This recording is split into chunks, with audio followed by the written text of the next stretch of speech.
All right, welcome in, ladies and gentlemen, boys and girls, worshippers of all ages, to Day 4 of King of the Sea, 14 here on North America. We're starting here in the top 16 with two seeded teams, Zath. This is BONKS and OO7 on Crash Zone Alpha. BONKS bringing a St. Vincent, a Yamato, double Des Moines, Salem, and a Napoli, fronted by Guerin Kleber and Shibakaze. What's OO7 got cooking on the South Spawn? Oh, no. Oh, no, what? I don't know if they're in or not to the game.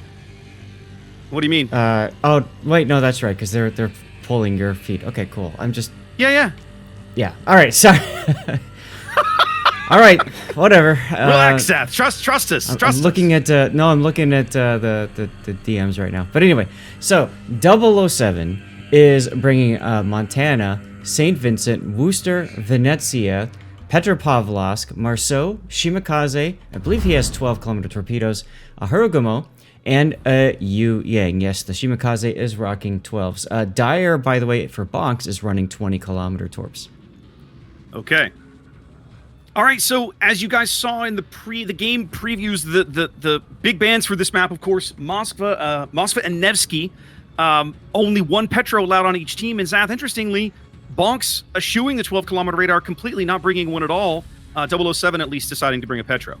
I want to also comment on something that we saw earlier today with the EU games. There was a comment asking whether or not the St. Vincent.exe patch would reach North America, and it seems to have done so, as both teams are fielding one such battleship. Absolutely. And it was starting to filter in. Even on day one, there were teams using St. Vincent, but we're starting to see more of them now as the tournament goes on. That's correct. Okay, but so early radar here over at the B-Cap. Go ahead, Zach. I was just about to mention that. We got a nice little death snail coming in, allowing the Des Moines to get closer to B-Cap. And Koi Fish Pond has been pushed back as a result. Yep, taking a fair chunk of damage here between Nagato's Kleber and Addy's Des Moines here. Down now right at half and falling. Yep. But he is now dark. Lost a lot of his hit points to make this play happen. And Battleship Nagato is just going to casually back into B-Cap and grab the cap free. Well, we say that, but there is a Petro with 12-kilometer radar who can and likely will radar as soon as B starts being contested. But who can shoot back at this point? But will they? That's the thing. Who can shoot at him? Koi Fish is not going to take that risk as low as he is, so... If I'm OO, I'm thinking right now, Zach, that probably the B-Cap is we're going to lose that as well, whereas they're setting up, both teams setting up for a huge rumble up here at sea. That's right. Yeah, I'm liking this push here with the Gumo out in front. That's Frice. And let's take a look and see. Frice is not using the unique upgrade. I was going to ask about that. And it looks like he stopped. I think what they want to do is get Asherona in front. Yep. I think they're going to let Akarona take the lead here with his smoke. That's what I'm expecting them to do here. Let's see. As he comes around the island here, lay a smoke screen, perhaps? He hasn't done it yet. No. The Squarius Green's Des Moines is lit up there. And that's why he's turning out. He sees it. He says, crap, 10-kilometer radar. Get out of here. Now, if he radared, he would catch Frice. The Squarius is probably waiting to see, well, I don't know, he's ducking behind the island now. He's got pretty solid island cover from the St. Vincent off to his left for the moment, his port side, although it looks like he's going to T-bone himself in here.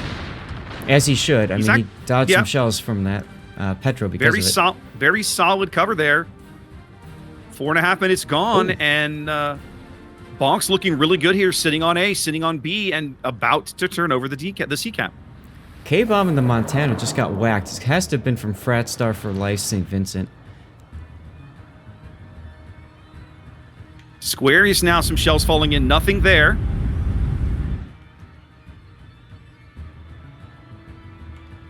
There's a whole lot of OO7 firepower in this corner, Zath. So, I mean, they've got to make this play work somehow. They've kind of... We see this on Crash Zone Alpha, what seems like all too often, right? Is that teams, they make, this is the play. They bank everything on this. And if it works, it works. And if it doesn't, they don't have a backup strategy. And I feel like we're going to see some of that here from 007. We got to see if they can make this work. Fryce was smoking up in the Gumo, trying to farm out Disquarius. Disquarius responds with his I win button. But he's out. Fryce sneaks out of the radar range. Able to go undetected back here at the back of the map. The very, very edge of the map. Mm-hmm. Acarona also tucked in up here. Currently just outside the range of that radar.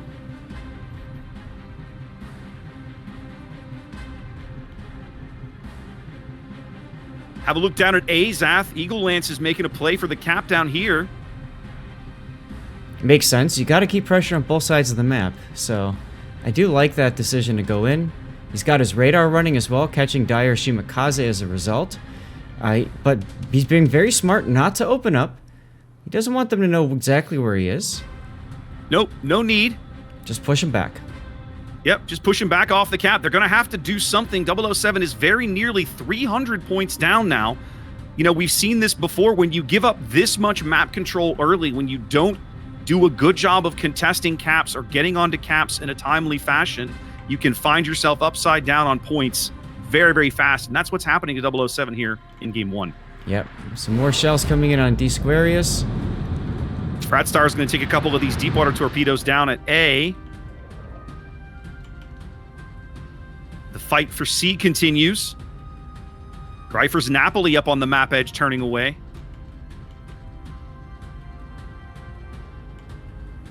A whole bunch of ships.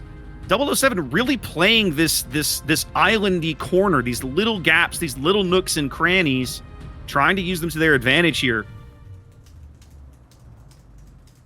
Some torpedoes coming into this mess now. Let's see if these guys can sneak out of it without taking... I think Koifish is going to be in trouble, Zath. He's about to take one. He's going out. Yep. There he goes. But Todd Howard's gearing may also be in a bit of trouble. No, he's going to sneak out just in front of those. Goodness gracious, that was close.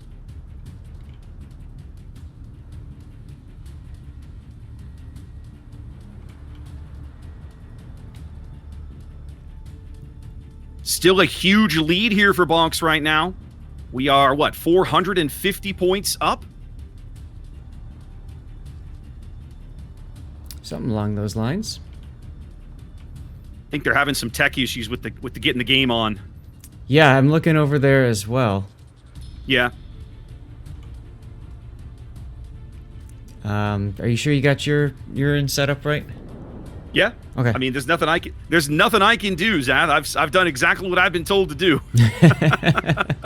This is on their end, I think. Fair enough.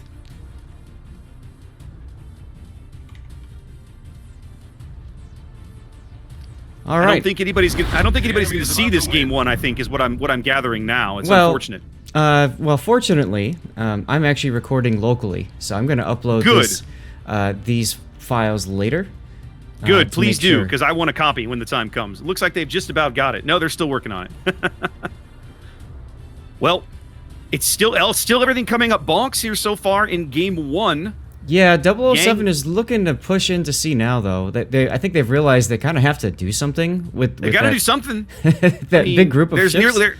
They're nearly 600 points down. The game is over in 2 minutes. They've got to do something here. They took all of these ships up to the corner of the map. They kind of messed around up here. They all shuffled their positions, and now they're finally moving forward again. Favas St. Vincent, though, what I would consider the backbone of this push, looking very rough. Yeah, well, he's just hit W, as he should at this point, right? And so is Bueno Wright. And they're just basically looking for a way to get back in. Eagle Lance not able to retain control of B between Dyer outspotting him just a little bit and the Salem down here, backup Salem. I don't even know who the player is. We just got a backup account playing a Salem down here. Now, that's an interesting thought. That's an interesting thought. It could be literally anybody who has the account credentials. Yeah, it could be. Could be. I mean, they hand out those backup accounts to the teams as far as I'm aware. Like each team gets one or something, or the admins keep those in their back pocket for when they need them. Something along those lines. Right. FIFA is about to take one or two torps here in the bow. It's going to take one. Gets through, heals up. 60 seconds from a Bonks. Bonks win here in game one. What's going to happen what do you got, Seth? Squarius comes out here. He's got his AP armed and ready. He took one in the butt earlier. Well, he's got his AP loaded, but you know that Fava's looking to flex those St. Vincent torps and or punch him in the bow with these guns. The Squarius also taking salvos astern. I don't know if it's going to work. Petro. Hidden stats, a shot comes in. There's the bow torpedo. One of the torpedoes. He's managed to sneak it around the island, but it misses. They lose to Squarius. Oh, big hits here from the Wooster, though. And that's the Harugamo AP does too. the job. Yeah. Ooh, the Harugamo AP doing the job. 2 kills apiece. That buys them some time, but they've still got a lot of ground to make up here.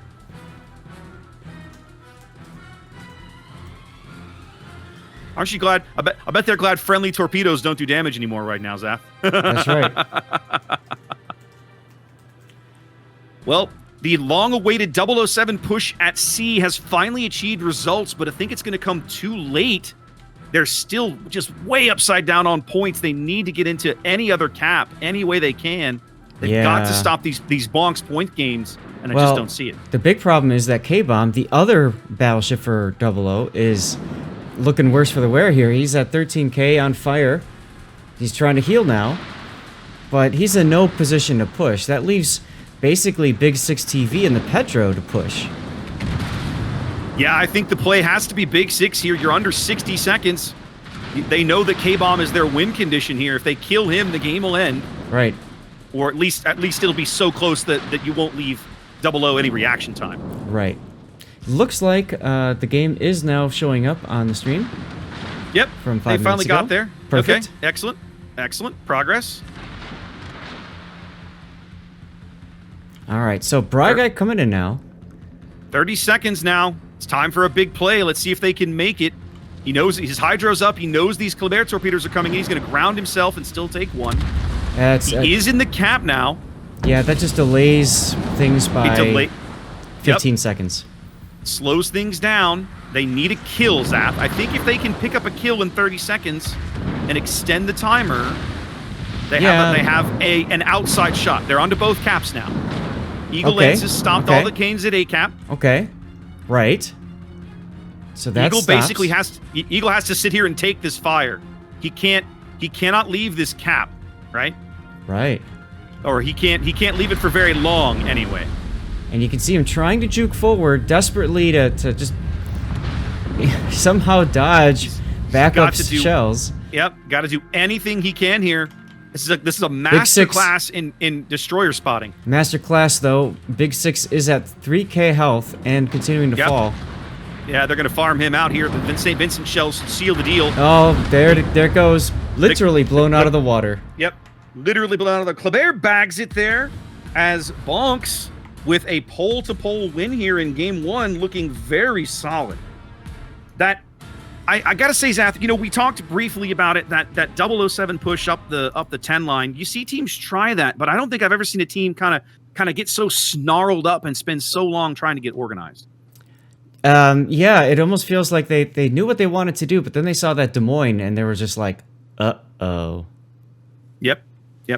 All right, well, let's throw it back to the studio. I'm sure that Bogsy and Gosh, you have some analysis. They'll have a look at the game replay, guys. We will see you back here in just a few minutes. Sounds good.